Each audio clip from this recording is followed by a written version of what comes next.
What's poppin', everybody? So today I got a nice juicy list of my top 10 best upcoming PS4 titles of 2016. Again, this is my best. This is my list, okay? I made it. You didn't make it, okay? Don't tell me what should be in where, because you didn't make it. I fucking made it. So if you haven't realized yet, I'm winging this. I don't have no script. So let's just go ahead and get into it. So at number 10, we have Street Fighter 5, bruh. Alright, Street Fighter 5. I have it at number 10 mainly because, one, I love fighting games, but I have not played Street Fighter, like, at all. Like, it sounds crazy, but I just really haven't, and I want to so bad now, but I don't have the time. And so that's why I plan to get into Street Fighter with number 5 and on PS4. And the second reason is because it's just so cool how console wise Street Fighter 5 is exclusive to PS4. Like, I have no idea how Sony did it, but they fucking did it. So that's just how it is, man. That's why I put it at number 10. Number 9, we have Ratchet and Clank. So I put it at 9. Some people might be mad or angry at that, but first off, there's so many more other exclusives that are coming out that you have to appreciate. That's number 1. And then secondly, while I love Ratchet and Clank, I've played some of the games. I haven't played all of them. I'm not a diehard Ratchet and Clank fan, and it looks very good, and I can't wait to actually try it out and whatnot. But it just doesn't. It does nothing that it can do to make it past number 9. Mainly because, like I said, I'm not the biggest fan of Ratchet and Clank, and it's not like it's a sequel with anything super new. It's a remake. Not something that's bad, but it's just a remake. And I like that though. At least it's not like a remaster or anything. But what can you do? What can you do? Next up, we have HELLBLADE. Now, it kind of hurt me to put HELLBLADE at number 8. Kind of because I've been pretty hyped for this game, and I've been looking at it a lot. Been really like searching for info and gameplay and all this stuff. And so when we finally got the gameplay, it hurt me a little bit. Like, while the gameplay it wasn't even alpha, the gameplay was not even up to alpha yet. It was literally, I feel like they literally just finished putting some animations together and they decided to show you, and it's just I feel like they just did it just to give you an idea of what they want it to be, but of course it's not gonna be good. It's gonna be a little bit rough, and it hurt me a little bit because I was like, I don't know what's going on here. Like, I get the idea, but it's just like, man, I don't like looking at a game that early in development, you know what I mean? I don't know, man, but I still think it has very high potential. But it's made by the people who made DMC. That's why I have a high hopes for it. DMC looks very cool. I never played it, but I played the demo, but it looked very cool. It was pretty fun. So that's why I have high hopes for HELLBLADE, but still had to sit at number 8. Next up, we have The Last Guardian. Now I put this number 7 because when it first was announced in 20 whatever the heck year that was, but it was being announced for PS3, I wasn't that big into games yet. I didn't really search for stuff. I had my brother do that for me at the time, but whenever he kind of moved away from games and I came in, and so that's whenever I started really getting into games. And so I never really knew about it until E3 this year of 2015. I don't know when I'm putting this up, but and it looks very unique. It looks great and everything. I just don't know how, if it'll be fun, you know what I mean? Like, it looks unique of what we've seen, but some of it I have this slight feeling that it would be gimmicky, but that's just me. I'm all for unique games. I love unique games and everything. So I'm not saying I hate it or anything. I'm just saying I don't know what to think about it yet. But that's why it's at number 7. Next up at number 6, we have One Piece Burning Blood. So I have not played any One Piece games before this. I've kind of just skipped them. I really don't know why. They just didn't seem too appealing. They didn't seem too, it didn't seem like something that would grab me and make me want to buy it, you know what I mean? But this game is completely different. As you can tell, it's sitting at number 6. Wow, I cannot wait to play this game. Definitely getting this day one. I cannot. Oh my god. One of the biggest reasons why is because I don't want to have to go through all the. Okay, I don't mind having to sit through like 500 episodes of One Piece just to get caught up, but that takes a lot of time. That's a lot of fucking anime to watch. So with the game, it kind of goes through the main parts. It skips fillers and stuff. That's why Big reason why I can't wait to play, so I can actually see what's going on, you know, stuff like that. That's a weird thing to like or hope for, but I don't really know, man. That's just me. At number 5, we have Uncharted 4. So Uncharted 4 looks very, very action-packed. So I played a little bit of 1, I played a little bit of 2 story mode-wise, then I played more of 2 online. I never played 3.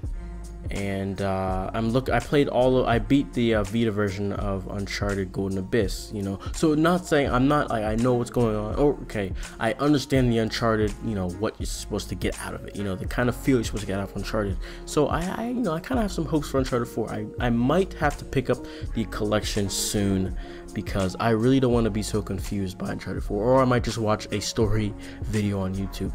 But Uncharted 4, dude, what they've shown us so far, it looks action-packed, and I saw a little bit of the multiplayer. It looks very, very fun too. And to be completely honest with you, I might be getting Uncharted 4 for the multiplayer. That sounds awful, but shit, man. I'm a multiplayer guy. I'm a competitive PvP person.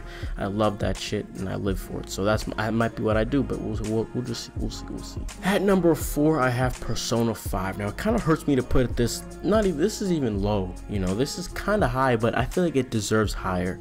But the last 3 games are just too good, in my opinion. Someone might not agree with the next game, but that's okay. Anyways, Persona 5, I'm struggling. See, I would be done with Persona, or I would have played a lot more Persona 4 if I wasn't Let's Playing it. And I have not done a Let's Play episode in like 2-3 months. I plan to continue it at some point when I have more time. Basically summertime, I plan to continue with it, but as of right now, I have not. I have 1 more pre-recorded episode and I still haven't uploaded it. I don't know what's wrong with me, man. But as what I've experienced in Persona 4 so far, amazing. That's all I can say about it. And so I have high hopes, man, for Persona 5. It already looks amazing, and I just can't wait to, you know, have a different story. Basically, it's just gonna be so cool where people don't even know, like, because right now when I do my Persona 4 Let's Play, people don't know. People always, like, they all know what's about to happen. They all know. It's just like still fun to see how people go about playing the game, you know. So Persona 5 will be very, very fun to do. Wow, I cannot believe it. I cannot wait for it, man. I wish it was coming out this year, but you know, it's okay. It's okay. It just makes me more broke next year. Next up, we have Digimon Story Cyber Sleuth at number 3. Now, wow, I've made quite a few videos of me just being hype and excited for this game. It was initially a PS Vita exclusive game, but when they bring it over to the US, they're adding it onto the PS4, and that only makes it better in terms of graphics. Now, it's kind of tragic that it's leaving the Vita, but what can you do? You know, you can't. If Sony left it on the Vita, that'd just be wasting money, you know. And the fact that it's not like a Gravity Rush scenario where the first one, there was the first one that was on the Vita, and then the second one that's being only PS4, you know, that's hard to deal with, because, you know, I'll talk about that later. But you know, so it's good, kind of good that they did it with Digimon Story Cyber to put it on the PS4. So if there's a sequel, people on PS4 will know about it already. But yeah, I can't wait for it, because I feel as if Digimon is Sony's Pokemon, you know, whereas Nintendo has all their Pokemon stuff, and then we have Digimon, you know. That's just how I see it. So I can't wait to try it out. Can't wait to see what it's like. I know there's PvP in it, so wow, I can't wait for that. Number 2, we have Gravity Rush 2 / Remastered. Now, I just made a little bit of a hint at number 3, so you might have known this was coming up. You would have been like, it's either 1 or 2, but yeah, so it's number 2. So I put 2 and Remastered at the same level because of what I just mentioned before. How, you know, PS4 people aren't gonna know what the hell Gravity Rush is. Some people might not, but then others will, who have a Vita, or who, you know, kind of keep a tab on the Vita at times, or they used to at least, you know. So Remastered, because I feel like I can't just put Gravity Rush 2, because a lot of PS4 people might not know what it's about. So yeah, I think I cannot wait for Gravity Rush 2. I feel as if there is so much content that we're missing. You know how when they announced it at Tokyo Game Show, they showed us the styles, the Jupiter and Saturn styles. I have a video on that, by the way, if you're confused. But I feel like they left out a lot of stuff. I felt like showing us those two was just a little glimpse, you know. So, oh my god, I cannot wait. And Remastered, I'm actually gonna be buying that when I come back from my trip. I'm gonna be buying the Asian version because it's in English, and I'm gonna probably make a video on it. So that just shows you how excited I am for it. But yeah, so I cannot wait for these two games. Oh, Gravity Rush 1 was so good. Gravity Rush Remastered. I really want to just go through the whole experience of playing Gravity Rush again. That's kind of why I have that's why I'm buying Remastered basically. But yeah, so that's number 2. So number 1 is Horizon Zero Dawn, man. Oh, I cannot wait, fam. Shit, the game looks so good, and I was covering it early on when it was announced, and the details that I found early on were, you know, it's gonna have RPG elements where you like level up, you have skills, and then you can hunt, you get experience when you hunt, you know, you get new weapons and stuff. Just that alone makes you want to buy it. When have we ever seen a game where the main weapon is like a bow, you know what I mean? And I don't know about me, but I'm a sucker for bows. Bloodborne, where the second I saw that there was a DLC with a bow in it, nigga, I changed my whole PvP build to be a sort of blood tinge build, which is like what, you know, blood tinge is for range stuff like guns. And I obviously knew that the bow would be dealing with that, so I literally changed my whole build to work around with the bow, you know. So that's just how, I don't know what it is. I'm a sucker for bows because all we use is guns in games nowadays. So whenever I see something different, you know, something like a bow, that shit just makes me excited, you know. I can't wait to try that stuff out. So cannot wait for Horizon Zero Dawn. Looks so good, man. Looks so good, and I'm pretty sure it confirmed, no doubt, it's gonna be 2016. You know, like, it's not gonna get delayed, because pretty sure Guerrilla has been working on this game for a long time. That's why there hasn't been a Killzone, you know, because I'm waiting for Killzone 4, honestly, but it's probably not gonna be for a little bit, mainly because of Horizon. They probably put all their resources towards Horizon. And the greatest part is it's an exclusive. Like, what, nigga? Oh my god. Cannot wait. So there you have it. That's my top 10 list of my most excited upcoming PS4 games. Hope you guys enjoyed.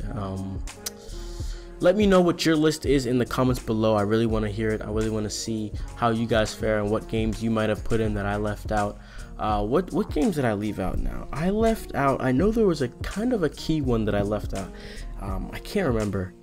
I cannot remember. Wow. But I know there are some key games that some people might have been more excited for than I am. You know, as you can see, I like anime games and I like normal games at the same time. So it wasn't easy making this list. You know, I really had to think through it a lot. But like I said, let me know what you guys' list is in the description below. But other than that, I will see you guys later. And be sure to subscribe if you enjoyed. And yeah, so peace.